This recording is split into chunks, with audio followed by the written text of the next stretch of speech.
नमस्कार दोस्तों, आपका स्वागत है हमारे यूट्यूब चैनल यूपीएससी स्टूडेंट में। आज हम देखेंगे गांधी जी का जो है भारतीय राजनीति में उदय।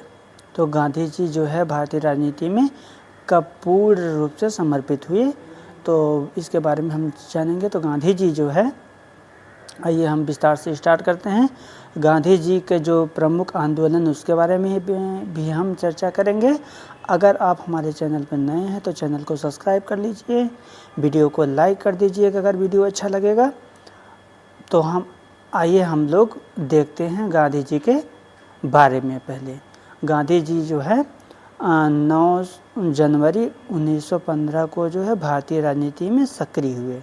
यह जो है जो ब्रिटिश सरकार थी, उनकी सरकार में जो है उनके सरकार का जो है सहयोगी का काम किए, जिस वजह से इन्हें कैसर ए हिंद की उपाधि दी गई।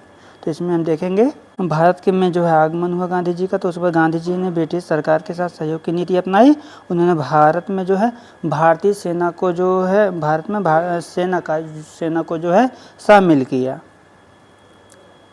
क्योंकि प्रथम जब गांधी जी का भारतीय राजनीति में उदय हुआ था उस समय जो है प्रथम विश्व युद्ध चल रहा था। तो जो ब्रिटिश थे उनको जो है जो यहाँ के ज़मीनी नेता थे उनकी जो है आवश्यकता हो रही थी कि और उनको जो है सैनिक और सेना और जो है इक्विपमेंट की भी आवश्यकता थी। तो उस समय भारत जो है सैन्य तकनीकों से बहुत सारी चीज़ों से मदद किया था अंग्रेज़ों का, ब्रिटिश का।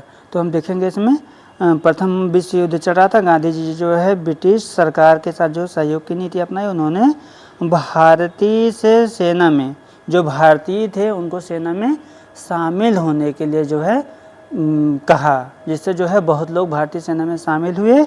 और जो है अतः जो है भारतीय वाला जो सार्जेंट था, इस वजह से जो सेना की जो लोग गांधी जी के कहने से भारतीय सेना में शामिल हुए और एक सेना का निर्माण हुआ। वो सेना जो है ब्रिटिश भारतीय सेना थे, उसके अनुसार जो है जो ब्रिटिश थे उसकी मदद करने के लिए गई। तो इस वजह से गांधी जी को कैसर हिंद की जो है उपाधि दी जाती है। ये बात आप बहुत अच्छे से नोट डाउन कर लीजिएगा, ताकि ये आपको प्रीलिम्स में परेशान ना कर सके। उसके बाद तिलक ने भी प्रथम विश्व युद्ध में मदद किया था। ब्रिटिश जो थे उनका जो है काफ़ी सहयोग किया था। ये लोग सहयोग इसलिए कर रहे थे, सोच रहे थे हमको जल्द से जल्द जो ब्रिटिश है उससे जो है आज़ादी मिल जाएगी, हमको जल्द से जल्द आज़ादी मिल जाएगी। इस वजह से जो वहाँ के गवर्नर जनरल होते थे वो कह रहे थे कि हमारी मदद करो, हम जल्द ही आप लोगों को जो शासन सत्ता है उसमें भी भागीदारी बढ़ाएंगे और जो है जल्द ही स्वतंत्र कर देंगे। इस वजह से एक मन में, जैसे अगर कोई आप काम कर रहे हो तो उस मन में कोई दिलासा होती है, हम ये करेंगे तब ये होगा ना। जैसे आप यूपीएससी की तैयारी कर रहे हो तो आपका एक सपना है कि हम यूपीएससी की तैयारी करेंगे, मेहनत से करेंगे, मेहनत से पढ़ेंगे तो हम आईएएस बनेंगे। तो ऐसे ही सपना भारत का।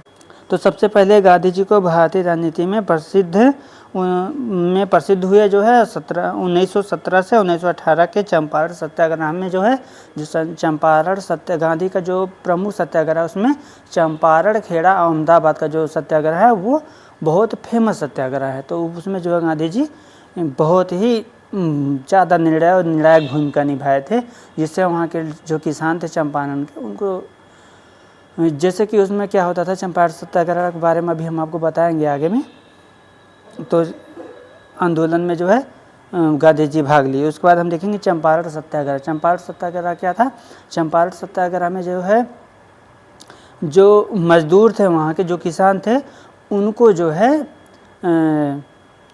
बहुत ज़्यादा टॉर्चर किया जाता, परेशान किया जाता था नील की खेती करने के लिए। तो हम इसके बारे में पूरा डिटेल से देखेंगे। चंपारण सत्याग्रह जो है, इस आंदोलन में जो है उन्होंने दिखाया कि जो है साधारण जनता के लिए वे कुछ ठोस नीति अपना करके कुछ ठोस रणनीति के साथ जो है स्थित है, कुछ ठोस रणनीति के साथ आए हैं आंदोलन में। पहला आंदोलन उन्होंने बिहार के चंपारण में गांधी जी ने स्टार्ट किया, चंपारण की धरती से स्टार्ट किया।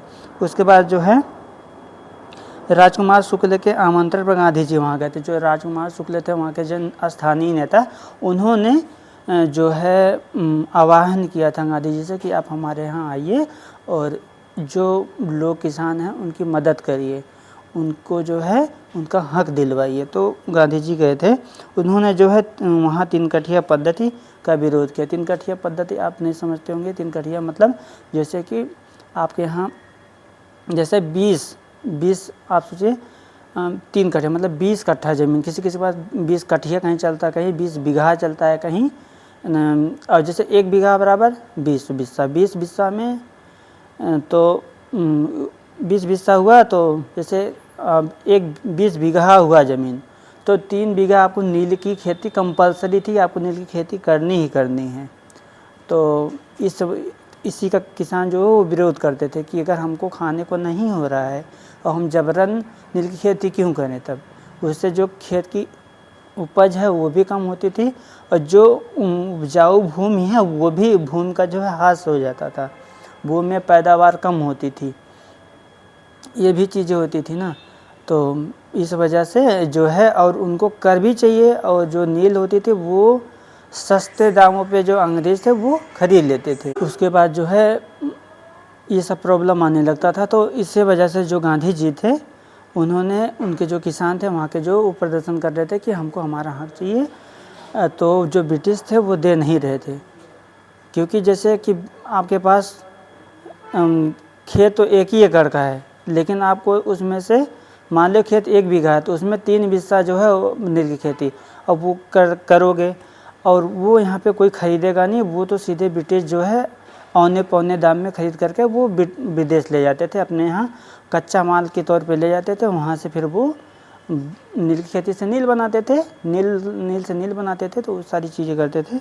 अब आगे इसमें हम देखेंगे 3 कठिया पद्धति में उस क्षेत्र के प्रत्येक किसान से यह अपेक्षा की जाती थी कि वह 20 कट्ठा में 3 कट्ठा ज़मीन जो है नील की खेती के लिए अलग कर दें। गांधी जी का यह आंदोलन सफल रहा और चंपारण में 3 कठिया पद्धति जो था उसका अंत हुआ। उसके बाद हम देखेंगे खेड़ा सत्याग्रह। खेड़ा सत्याग्रह में क्या हुआ था कि जैसे जो है 1918 ईस्वी में उन्होंने गुजरात के खेड़ा में किसानों के पक्ष में आंदोलन किया। वस्तुतः जो है खेड़ा में जो है ज़िले में फसल नष्ट हो गई थी, मतलब जो वहाँ के जो किसान थे खेड़ा में, गुजरात के खेड़ा में जो किसान थे वहाँ पे फसल नष्ट हो गई थी। लेकिन ब्रिटिश सरकार चाहे फसल नष्ट हो या पैदा हो, उनको पूरा कर चाहिए होता था। तो जो वहाँ के किसान थे वो उससे परेशान थे, वो कहते थे हम इतना कर नहीं देंगे आपको। तो ये चीज़ें होती थी, तो इसी पे जो है वो हुआ था आंदोलन, तो वही है। तो किंतु जो है भू राजस्व में कमी नहीं की गई थी। सर्वेंट्स ऑफ इंडिया सोसाइटी के जो सदस्य विट्ठल भाई पटेल तथा गांधी जी ने पूरी जांच पड़ताल के पश्चात यह निष्कर्ष निकाला कि किसानों की मांग जायज़ है और भू और राज्य संहिता के तहत पूरा लगान जो है माफ़ कर देना चाहिए। गांधी जी ने जो लगान जो कर था उसको माफ़ करवाया। और इस आंदोलन में महत्वपूर्ण भूमिका निभाई गुजरात सभा ने। इस वर्ष जो है गांधी जी उनके अध्यक्ष थे, इसके अध्यक्ष थे। आंदोलन में उन्हें इंदुलाल याज्ञिक का भी जो है सहयोग मिला। यहाँ भी गांधी जी का आंदोलन सफल रहा। अगले हम एपिसोड में देखेंगे, अगले वीडियो में हम देखेंगे अहमदाबाद का जो मील हड़ताल हुआ था उसके बारे में। धन्यवाद, तब तक के लिए धन्यवाद। आप स्वस्थ रहिए, मस्त रहिए, और अगर आपको ये वीडियो अच्छा लगा तो चैनल को सब्सक्राइब कर लीजिए, बेल आइकन को प्रेस करिए। धन्यवाद, जय हिंद।